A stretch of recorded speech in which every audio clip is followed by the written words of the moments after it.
Yo, what's up mga Agnoso? May mga nagtatanong sa akin kung paano ko to ginawa.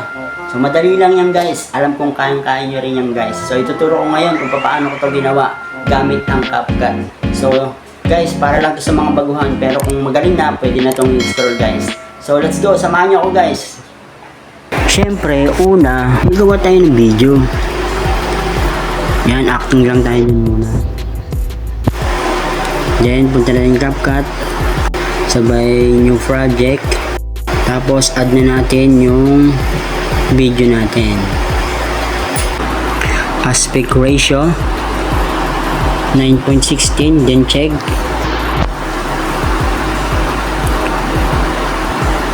Play lang natin siya guys.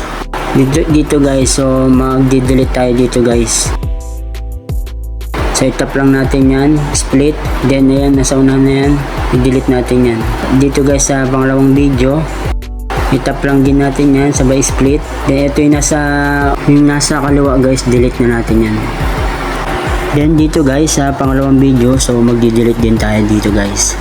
So hanapin lang natin yung timing na i-delete natin. Then ito guys, itap-lin natin yan, yung nasa kanan guys. So, i-split natin yan.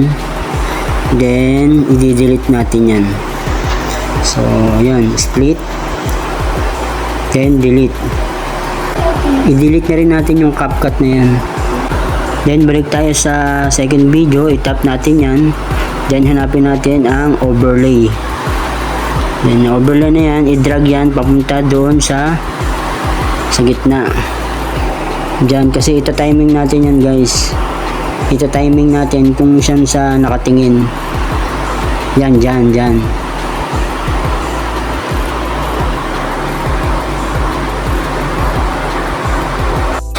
Itap lang natin yan guys. Then hanapin natin ang remove UG, then auto removal.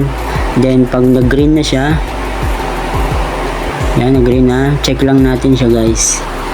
So yun, nag-check na. Habang naka-tap yan, habang nakaputi yan guys, so palitin lang natin yan. Yan, parang ganyan guys, so palitin lang natin. So timing lang natin guys.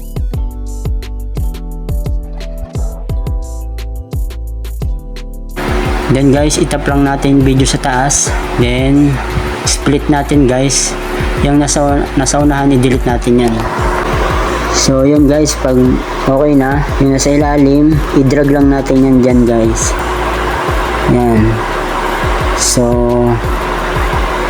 yan, medyo goods na siya guys. So itap lang natin ulit yung nasa itaas, then duplicate natin siya guys. Then tap lang ulit natin siya. Hanapin naman natin ng overlay. So pag na-overlay na siya, i-drag natin siya pakaliwa. Yun. Pagtapos siya i-drag, so i-remove background natin siya guys. Tap lang natin siya, hanapin natin yung remove background. Tapos auto removal, pag nag-green na ulit, check. So okay na siya guys. So goods na siya para sa akin.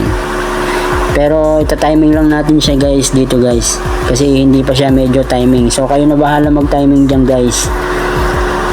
Yan. Hanapin lang natin yung timing niya guys. So yan guys, pagka medyo okay na yung timing niya guys, yan. So pag medyo goods na guys, pwede na natin siya export guys. So pa-share na lang guys at pa-follow para makatulong sa iba guys. Salamat.